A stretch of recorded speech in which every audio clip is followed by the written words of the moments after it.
Hi, my name is Brian Riggs, and in this classical guitar lesson video, we're going to talk about left-hand bars, and we're going to discuss three strategies to help you improve your bar chord playing. The first strategy is positioning, and then second is weight, and then third is selectivity.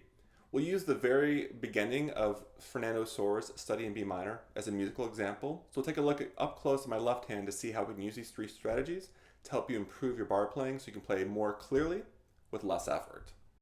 Let's start with positioning of the left hand. So we want to make sure that the left hand is nice and relaxed and in a straight line with the strings. And then really the index finger shouldn't be all that different, whether it's playing a bar where I'm covering all 6 strings or whether I'm playing a normal note. So if we set up in second position, so the index finger is over the second fret of the high E string, we want to have all of our fingers so that they're relaxed and they're floating over each respective fret.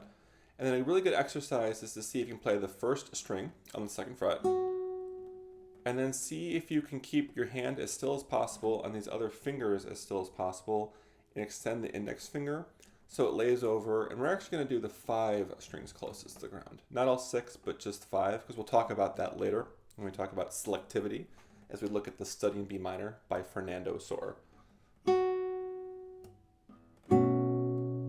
So that's our first idea, is the positioning. You notice that the index finger has a natural curve to it. It's not like this. You notice that my elbow in the background isn't up in the air like that. You can imagine your elbow is right next to your side and that your wrist is nice and straight. You can see it's coming straight down from my hand over here. And then the index finger just very naturally lays across all 5 strings in this case. And there's a little bit of a natural curve. My finger isn't exactly 100% straight like that, because that would necessitate the wrist bending as well as the elbow coming up. And people do that because they're just trying very hard to get the notes to sound clear, which I totally understand. But what's really cool is we're going to talk about in a moment, as I said with selectivity, is we actually very rarely need all of the strings to sound clear. We just need selected strings to sound clear. So see if you can go from the first fret, or the first string, excuse me, on the second fret, to the 5th string on the second fret, like that. Keeping the other fingers more or less in the same position. They don't react, they don't do this to go along with it. That's a really common problem, is the middle finger comes over and does that, which I understand because you're trying to give it all the strength that you possibly can, right? But really we want to keep that index finger just like that. The big motion, the big thrust of the change comes from the knuckle joint there. The next thing then we'll talk about, so we've talked about position. Next we talk about weight. So my guitar is tilted back slightly. This is maybe too much just to show you, to exaggerate to see on the video. It's not perfectly straight up and down like that. If the guitar was perfectly straight up and down, then I would have to come around and then apply pressure in order to get the note to sound clear. And that's an awful lot of work. So what I can do is, if I have the guitar tilted back a little bit, and then I feel like my left hand is basically keeping my whole arm up in the air. If I let go of the guitar, if I took the guitar away, my arm would fall down. It's basically, I'm using gravity is my point. So for now, let's kind of extend what we were just doing, and we'll play the 1st string, 2nd fret, and then the 5th string, 2nd fret. Now see with your right hand if you can play the 5th string and the 1st string at the same time. And that reminds me that you want to be as close as possible to this metal fret bar here without actually touching it, because if I play this note, it sounds good. If I go this way, if I'm right on top of it, then it has sort of a thud sound, which isn't clear. So we want to avoid that.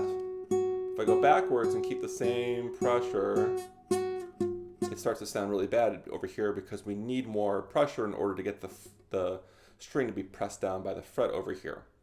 So we want to stay as close as possible so we have the most leverage. So now we have this idea of gravity where I'm just holding onto the guitar. If I wasn't playing a note, my whole hand would fall off.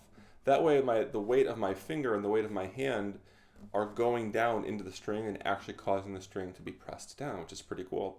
Now last but not least is selectivity. So if we look at the very beginning of Fernando Sore's Study in B minor, very famous piece. It's a really good piece that really every guitarist should play and learn at some point. It's a little humid in here, so I'm trying to keep my guitar in tune. There we go. So we only need the 5 strings closest to the ground for this piece, and I think it's a really good habit to only bar the strings that you actually need.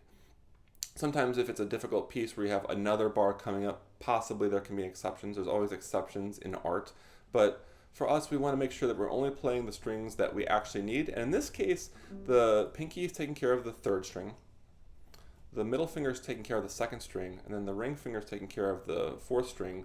So basically, we only need to get the high E string, 1st string, and the A string, the 5th string, just those 2 strings.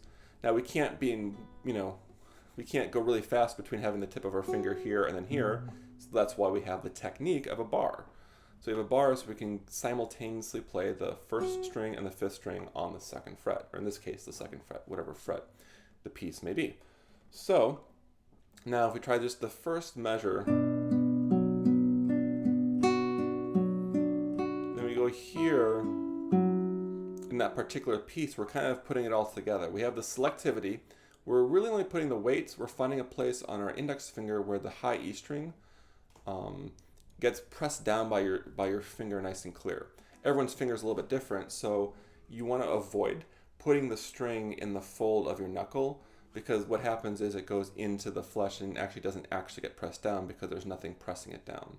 You want to make sure the actual flesh of your finger, the pads of your finger, I'm not sure what those are called, the little sections in between the knuckles, is actually pressing the string down in order to get a clear sound. And then the 5th string is probably going to be more of the tip of your finger. It's almost similar to playing a typical note. So you're manipulating that string. You're kind of pressing down like there the way you kind of normally would with a normal note, where at the same time with this part of your finger pressing down the high E string. And then the other 3 strings, as I said, are being held by the fingers. Now we transition to kind of take it all back to positioning. When I go back to this next measure where I let go of the bar, the 3rd finger stays on the same note. The hand position doesn't really change very much. This all stays still. It's mostly the finger motion. This is the index finger just curls up, and the index finger is actually playing the 2nd fret, in this case, of the B string. So it goes from playing a bar, a 5-string bar, and then going to a note. And it's really nice because this 3rd finger acts as a pivot, makes it a little bit more easy for us to do that. That's really helpful. So see if you can put that into practice. This is just a short lesson video to give you an idea of how to approach playing bars. You really want to avoid just pressing harder. Totally get that's the instinct because you just want to sound good. So you press really hard and you do all that to make it sound as clear as possible, but those are actually bad habits. They're going to make it difficult to play actual pieces. So if you take this approach of positioning, weight, and selectivity, you'll have a lot more success in your bar chord playing. Remember to use these 3 strategies as you are practicing your left-hand bars, and I think it's really important to think of them in sequence, as I said. So first of all, we think about proper positioning, and then using gravity, so we have weight on the string, and finally being selective, so selecting just the strings that we need to sound clearly. So if this helped with your technique, be sure to subscribe and like this video to see more classical guitar lesson videos in the future. Thanks for watching.